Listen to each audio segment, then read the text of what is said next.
Hi guys, welcome in this channel. This reading is for Libra. Energy of Libra around this time. Hey Mambo, Mambo Ikalia. Hey Mambo, Mambo like a crazy. Hey Mambo. Napaka-positive mong mag-take ng action or to make a move, no? Towards your goal or kung ano man yung gusto mong gawin. And very optimistic ka, masiyahin ka, and you're so driven, full of drive, and strong yung will mo na no one could stop you from making a move or doing something that you want to do, and action-oriented. Knight of Swords and the Sun. And meron kang nire-reject like wishes of others or their intention or information. Their spiritual doings, or what do you call this? Manifestation. Their manifestation, wishes, their manifestation. See? What they wish, their will, their intention, yan, mga manifestations nila.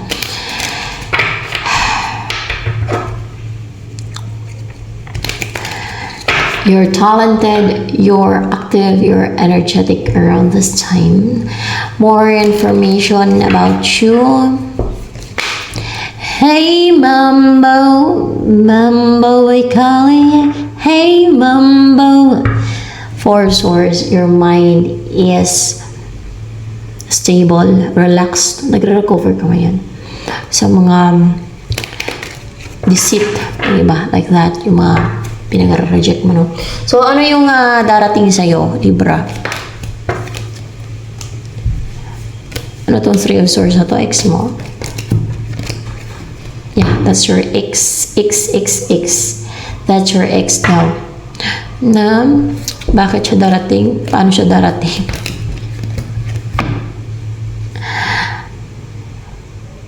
Sa kabila ng nandiya-juggling to, yung hindi makapag-decide, magtagumpay siya over this, yung ginagawa sa kanyang deceit na pinapa-juggling siya, magtatagumpay siya.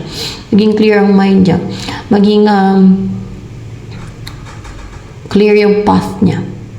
Mula itong mga nagpa-juggling sa kanya, masurpass niya yung mga challenges niya, no? Katulad nitong Agila, para na siya maging Agila, no? Na wala nang maging balakid sa path niya kasi kaya nang lumipad, no? Clear yung mind niya, wala nang maging balakid, wala nang makahadlang sa kanya, wala nang makapigil sa kanya na magawa yung mga gusto niyang gawin. Like what? Anong gusto niyang gawin? Mag-race na yun. Bakit gusto niya mag-race sa'yo or mag-race ng mga goals niya? When it comes sa'yo, bakit siya mag-race or gusto niya mag-race sa'yo? Kaya gusto niya magkaroon ng stability sa inyo, madami to. Gusto niya makasal kayo, mapangasawa ka, or to be in a stable relationship with you. Gusto ka niya mapangasawa. Queen of Pentacles, clarified by Queen of Pentacles. Yung for once, ano yung nais sabihin sa'yo na ex mo na yan? Actually, hindi siya napapapigil eh. Kahit na may mga humaharang pumipigil, hindi siya napapatalo daw. Superior daw siya, no? Yan. Yan ang pinagmamayabang ng person mo. Superior daw siya. Tapos, ano pa? Hindi daw siya magpapatenga, hindi daw siya magpapapigil talaga sa mga gustong pumigil sa kanya. Kasi, talagang masurpass yung mga obstacles at challenges at hurdles at mga blocks na yan. Kaya, pagtagumpayan niya yan. Sa kabila naman yung mga gustong pumigil sa kanya, gustong madlang, mag-block. Sa kabila naman yung mga nagre-ritual o magsisenta spell sa kanya. O mga manifestasyon ng iba, yung ganyan. And, you know, very decisive and courageous itong person mo na mag-offer ng cup of love towards you and confident and ano daw siya eh, comfortable na daw siya, no? And, so,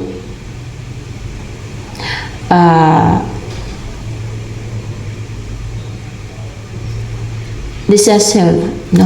Na mag-offer ng cup of love sa'yo Kasi nanghinayang daw siya sa'yo. Nanghinayang daw siya sa inumpisahan ninyo na relationship natin na nag-end lang din, no? And the Magician.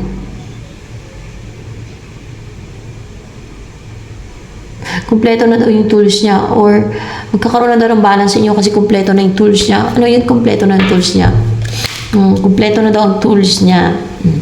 Yung kahit hindi pa kumpleto ay minamadali niya ba? Para lang ma-unite na kayo, no? Kumpleto na ba talaga ang tools niya? Kumpleto na nga. Paano niya nalaman? Sa readings? Sa readings. Paano panood niyo sa mga ibang readings, star readings, o maring dito. So, yan. Kaya pwede na daw kayo makasal. Pwede na daw kayo makasal. So, ano yung gagawin yan?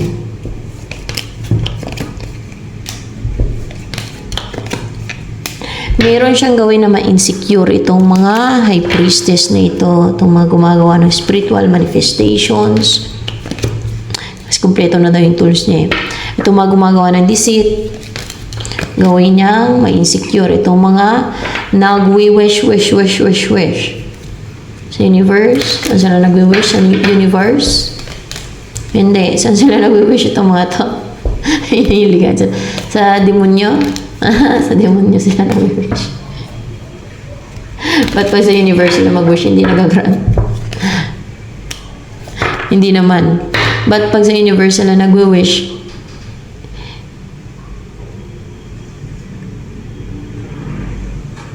ba't sa demonyo sila nag-wish? Kadalasan sa iba, sa universe sila nag-wish, no? Diba? May mga ganon.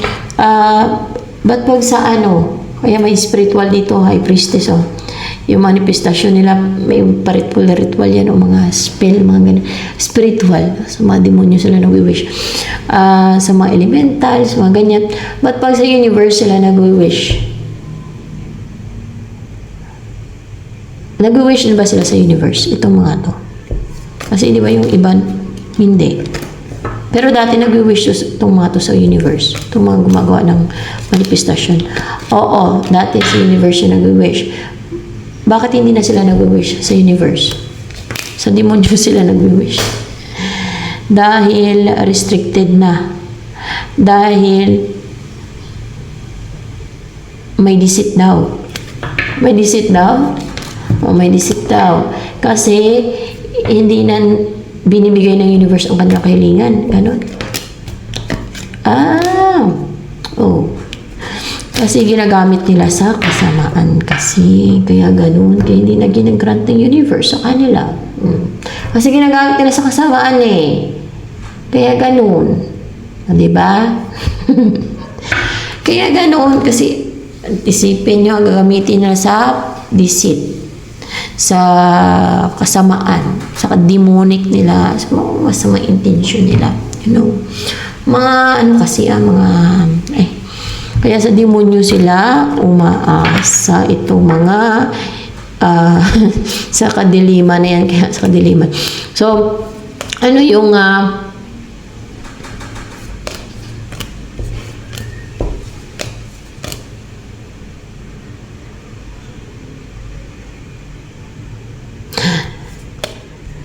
ninanais nitong ex mo na to. Yung magkaroon ng new beginning sa inyo, forgive mo siya. Yun ang nananais niya, forgive mo siya, maging magaan ulit ang loob mo sa kanya, maging malapit ang loob mo sa kanya, you will feel at home sa kanya, yun ang ninanais niya. Kasi baka tingin niya, nasaktan ka niya, no? Na-hurt ka niya, kaya masamang loob mo pa rin sa kanya, ganun. So, ano yung messages for you ng iyong ex na yan?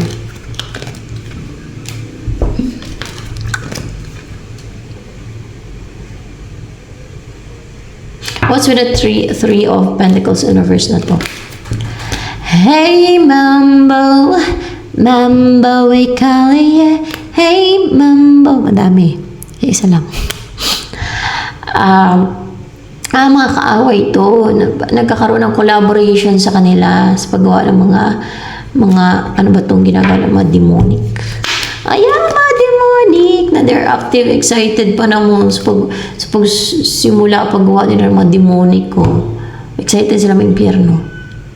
Kasi yun naman ang punta ng kaluluwa ng mga ganun, di ba? Excited sila may impyerno. Kasi yun ang atulaga, di ba? Sa mga gumagawa ng mga demonic, mga black magic, ulam barang, di ba? Gaway. Itapon niya sa impyerno, kaluluwa ng mga yan. So, excited sila may impyerno kasi excited sila gumawa ng mga demonic. Hindi na daw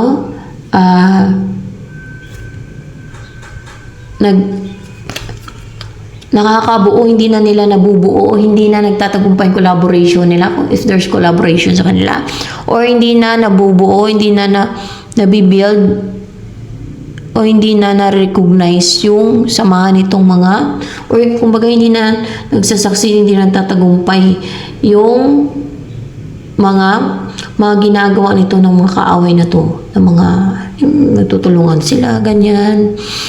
Ayun. And then,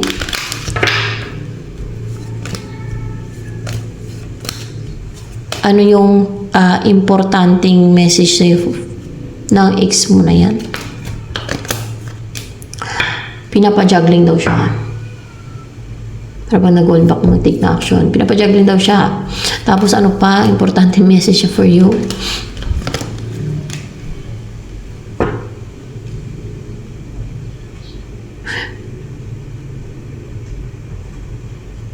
Talagang hindi siya papayag na ma-stuck siya.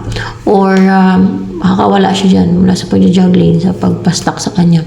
Kasi nga, kaya magtatagumpay siya kasi willing talaga siya, no? Pag may pagkagusto nga naman, may paraan, diba? So, ganun ang person mo, no? And, kasi gusto niya to be with you, na makasama ka or mapangasawa ka, kaya talagang gagawa niya gagawa ng paraan to be with you. Magtatagumpay na siya. So, ayan, King of Swords, hindi niya na mapigilan ang damdamin niya sa'yo. Yung damdamin niya na hindi niya pigilan ang damdamin niya na yung gusto niya na, yung dinidesire niya na hindi na matingga yung connection niyo. Hindi na matingga, no? Related sa pagtingga ba, no? Hindi na matingga. At ang gusto niya makapag-umpisa na kayo ng, yung makapag-reach out na siya sa'yo, mag-umpisa na magkaroon ng pag-reach out, communication, and then mag-grow, maging consistent yung communication, yung pag-reach out niya sa'yo.